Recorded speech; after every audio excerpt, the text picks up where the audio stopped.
որպեսզի մեր երկրում ներդրողների իրավունքը պաշտպանված լինեն, իսկ պատմականորեն վերջին 1-2 տարվա ընթացքում այնպիսի դեպքեր են տեղի ունեցել, որ շատ դժվար է լինելու վերականգնել անգամ իշխանության փոփոխությունից հետո է դժվար է լինելու, որտեղ բոլորը նայել են ասել են այս սա են երկիրներ, որտեղ այսպիսի բաներ են եղել, որտեղ հիմնական ամենամեծ ներդրողին կալանավորել են, որտեղ գործարարներից քաղաքական հայացքների համար բիզնես են վերցնում, կողքի երկիրը կնայեն, այս երկիրն է, որ ոչ մի այդ բանը տեղի չի ունենում, հարկերը ավելի լավ են, չկա վարչարություն, որ երկիրը ներդրում կանեն, իհարկե երկրում, որտեղ պաշտպանված է լինելու, շատ դժվար է լինելու վերականգնել այն վստահության կորուստը, որը մենք ստացանք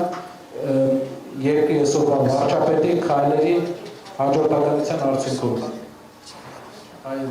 պարոն Բագրատյանը ասում է եւ մինչեւ նրան էլ, սակայն